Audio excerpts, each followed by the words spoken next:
Mr. Philippe Lazzarini, Commissioner General of the United Nations Relief and Works Agency for Palestine Refugees in the Near East, Ms. Catherine Russell, Executive Director of the United Nations Children's Fund, and Ms. Lisa Dothan, Director of the Humanitarian Financing and Resourcing Mobilization Division of the Office of Coordination of Humanitarian Affairs.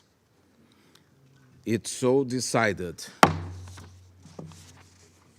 The Security Council will now begin its consideration of item 2 of the agenda. I now give the floor to Mr. Philippe Lazzarini. Mr. President, member of the Council, the last 3 weeks have been horrific. Almost everyone in Israel, the occupied Palestinian territory, and the broader region is in mourning. The horrific attacks by Hamas in Israel on October 7 were shocking. The relentless bombardment by the Israeli forces of the Gaza Strip are shocking. The level of destruction is unprecedented. The human tragedy unfolding under our watch is unbearable. 1 million people, half the population of Gaza, were pushed from the north of the Gaza Strip towards the south in 3 weeks. The south, however, has not been spared from bombardment, with significant number killed. I have said many times, and I will say it again, no place is safe in Gaza. Now, civilians remaining in the north are receiving evacuation notices from the Israeli forces, urging them south to receive scarce humanitarian assistance. But many, including pregnant women, people with disabilities, the sick and the wounded, are unable to move. What happened and continues to happen is forced displacement. Over 670,000 displaced people are now in overcrowded UNRWA schools and buildings. They live in appalling, unsanitary conditions with limited food and water, sleeping on the floor without mattresses or outside in the open. Hunger and despair are turning into anger against the international community, and in Gaza, the international community is better known as UNRWA. Mr. President, nearly 70% of those reported killed are children and women. Save the Children reported yesterday that nearly 3,200 children were killed in Gaza in just 3 weeks. This surpasses the number of children killed annually across the world's conflict zones since 2019. This cannot be collateral damage. Churches, mosques, hospitals, and UNRWA facilities, including those sheltering displaced people, have not been spared. Too many people have been killed and injured while seeking safety in places protected by international humanitarian law. The current siege imposed on Gaza is collective punishment. 2 weeks of full siege followed by the trickle of aid last week mean that basic services are crumbling, medicine is running out, food and water are running out, fuel is running out. The streets of Gaza have started overflowing with sewage, which will cause a massive health hazard very soon. In the latest blow, the communication blackout over the weekend has aggravated the panic and distress of people. The blackout meant that people could not communicate with their loved ones inside Gaza to know who is dead or who is alive. They no longer knew whether they would receive bread from UNRWA. They felt abandoned and cut off from the rest of the world. The communication blackout has accelerated the breaking down of civil order. Panic pushed thousands of desperate people to head to the UNRWA warehouses and distribution center, where we store the food and other supply we started receiving via Egypt last week.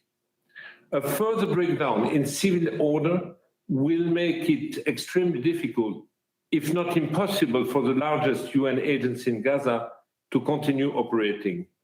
It will also make it impossible to bring in convoys.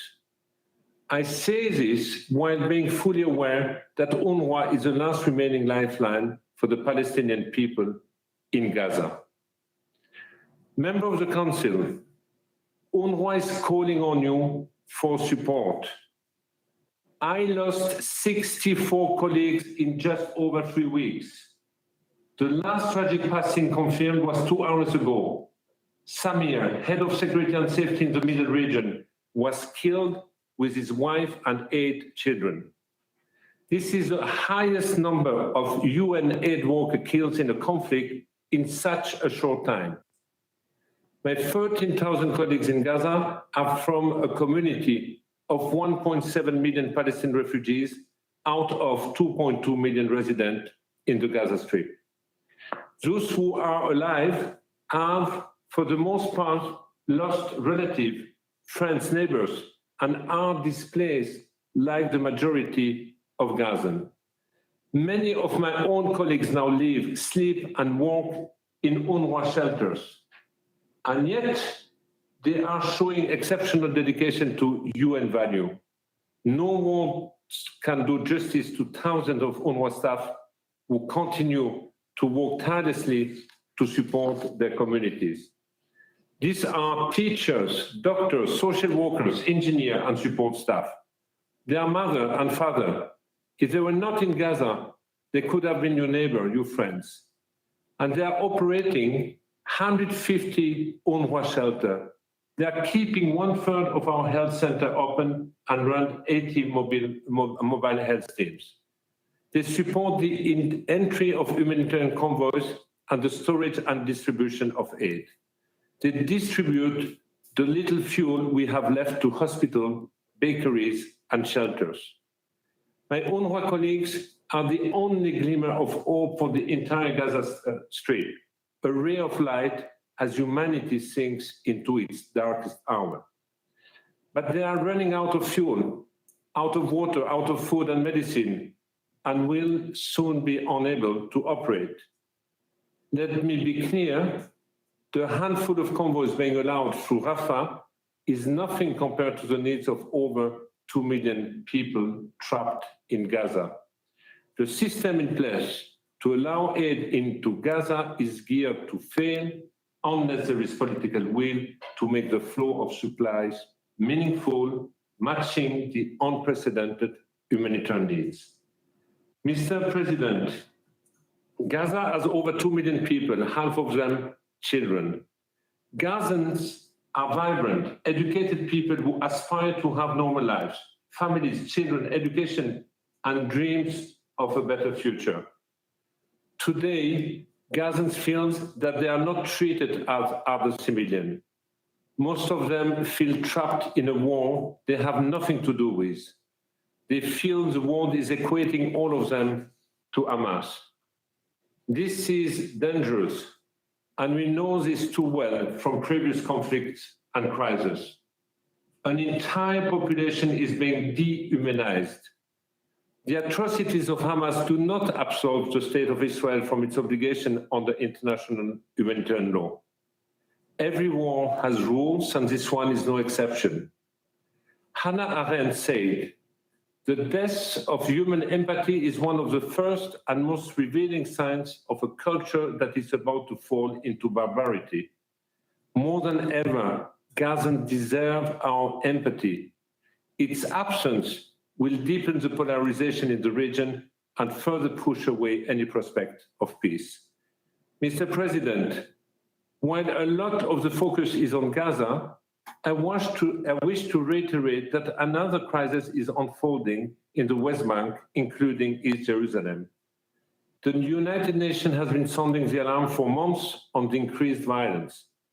Palestinian fatalities this year are the highest since the UN started to keep record in 2005. At least 115 Palestinians have been killed since October 7, including 33 children. The movement restrictions imposed across the West Bank are impacting our services, including schools and health centers. Meanwhile, the situation on the Israeli-Lebanese border is getting worse, with regular exchanges of fires and civilian casualties reported. In conclusion, I'm very worried about the potential spillover of this conflict beyond Gaza unless the following is enforced. First, there must be strict adherence to international humanitarian law. This means civilian and civilian infrastructure, including UN premises, school, hospital, places of worship, and shelter hosting civilian, must be protected all over the Gaza Strip, north and south, and at all times. This is not an option, it is an obligation. Second, we need a safe, unimpeded, substantial, and continuous flow of humanitarian aid, including fuel, into the Gaza Strip and across it. For this, we need an immediate humanitarian ceasefire. Third, UNRWA still needs funds. We have the necessary and largest presence on the ground. We can deliver if we have the means and the resources, including the finances to pay staff on the front lines. UNRWA has received generous contribution towards its initial flash appeal, but without a fully funded core budget, we cannot pay salaries and deliver. Finally, in these dark times, we must not lose sight of our humanity. Our empathy should apply to all, Palestinian, Israeli, Jewish, Christian, and Muslim.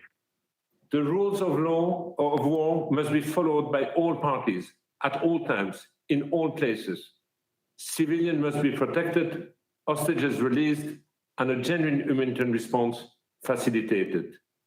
An immediate humanitarian ceasefire has become a matter of life and death for millions. The present and future of Palestinian and Israeli depend on it. I urge all member states to change the trajectory of this crisis and work towards a genuine political solution before it's too late. Thank you. I thank Mr. Lazzarini for his briefing.